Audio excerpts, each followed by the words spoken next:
7 years, 7 summers, 7 moments when the world turned its eyes towards the balcony of Buckingham Palace. And once again, 2 familiar faces were missing.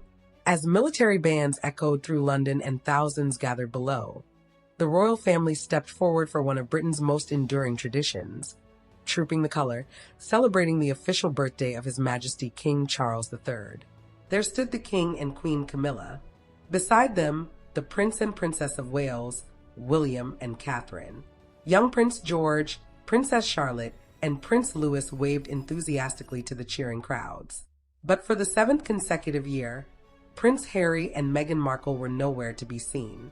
2 empty spaces, 2 absent figures, and one question that refuses to disappear. Is this distance now permanent, or could 2026 become the year everything changes? Welcome to Royal Scope. If you enjoy thoughtful royal commentary and in-depth investigations, make sure you like this video, subscribe to the channel, and turn on notifications so you never miss an update. Because while the balcony may tell one story, it is far from the whole story. 5,000 miles away in California, the Duke and Duchess of Sussex continue to build a life that exists beyond palace gates and royal ceremonies. Yet, no matter how far they travel, the gravity of the monarchy still pulls at their story. The balcony has become more than a photo opportunity. It has become a symbol. For generations, it has quietly defined who stands at the heart of the institution and who stands outside it. Without speeches or official declarations, the message is unmistakable. Harry and Meghan are no longer working royals. Their last appearance on that balcony came in 2019, during a very different chapter of their lives. Since then, 7 trooping the color celebrations have passed. 7 opportunities for reunion. 7 reminders of how dramatically the royal landscape has changed. And yet, even in absence, the Sussexes remain impossible to ignore. Just days after trooping the color, Harry and Meghan publicly supported proposals to restrict social media access for children under 16 in the United Kingdom. For a couple who have spent years highlighting the dangers of online abuse and digital harm, the move was entirely consistent with their campaigning. But it also sent a subtle signal. Despite building their post-royal lives in America, they continue to engage with British issues and British debates. Coincidence? Perhaps. Or perhaps it is another clue that their connection to the UK has never truly disappeared. At the same time, Prince Harry traveled to Texas for the Warrior Games, supporting wounded veterans and military personnel. Away from the headlines and controversies, this is where Harry often appears most at ease.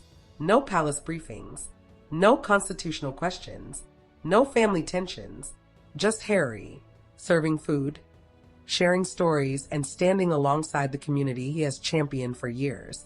For many supporters, this is the version of Harry they recognize most clearly, the prince who found purpose through service.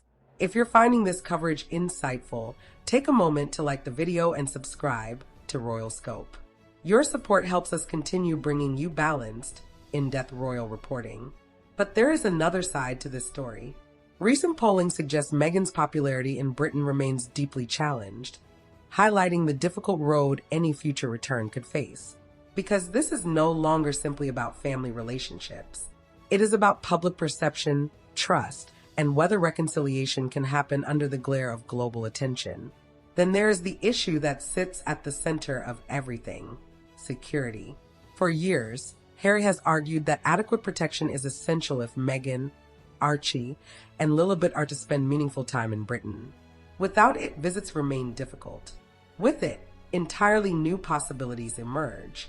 Could the Sussex children finally spend time with their grandfather? Could cousins who barely know one another begin building relationships? Could Balmoral become the setting for long-awaited healing? Right now, nobody knows. And perhaps that uncertainty defines Harry and Meghan's story more than anything else. They exist between 2 worlds, no longer inside the institution, yet never entirely outside it, building new ventures while carrying old histories, seeking independence while searching for reconciliation.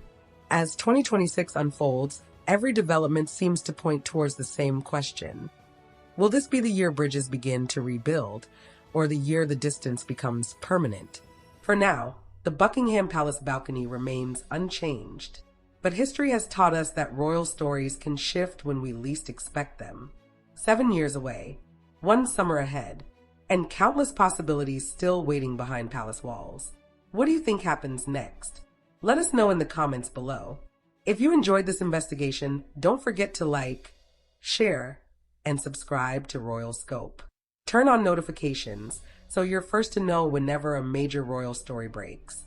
Until next time, stay informed, stay curious, and keep your eyes on the monarchy because the next chapter may arrive sooner than anyone expects.